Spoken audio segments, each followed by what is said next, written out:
کل صاحب یہ سوال یہ ہے کہ اگر کسی جگہ کوئی مسنون خطبہ نکاح پڑھانے والا شخص موجود نہ ہو تو نکاح کس طرح پڑھایا جائے گا یا پڑھا جائے گا؟ بات یہ ہے کہ مسنون خطبہ نکاح وہ نکاح کے انعقاد کے لیے کوئی شرط نہیں ہے، چنانچہ احادیث میں دو مثالیں ملتی ہیں۔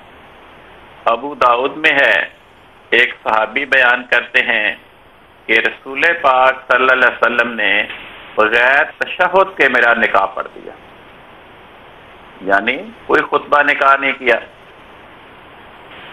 اور بخاری شریف میں ایک حدیث ہے کہ ایک خاتون حضرت رسول پاک صلی اللہ علیہ وسلم کے پاس حاضر ہوئیں اور اپنا رشتہ پیش کیا حضور صلی اللہ علیہ وسلم کے لیے، تو آپ نے فرمایا تو مجھے تو کسی نئی بیوی کی اور نئے نکاح کی ضرورت نہیں۔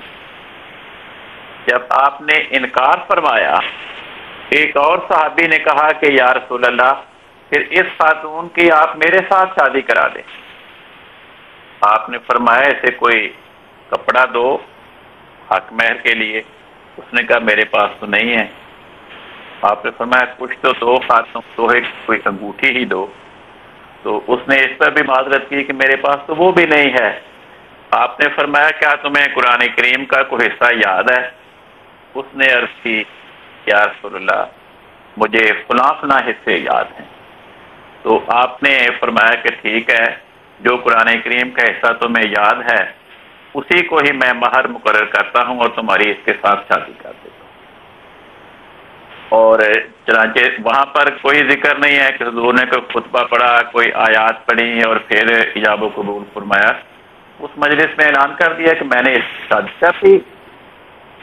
تو اس واقعہ سے بھی محدثین یہ استنباط کرتے ہیں کہ رسول پاک صلی اللہ علیہ وسلم نے بغیر خطبے کے اس محفل میں نکاح پڑھا تھا۔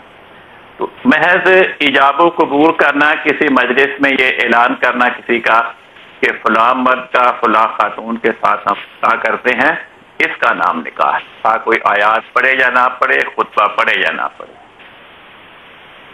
ٹھیک ہے، بہت شکریہ، جزاک اللہ، احسن الجزا۔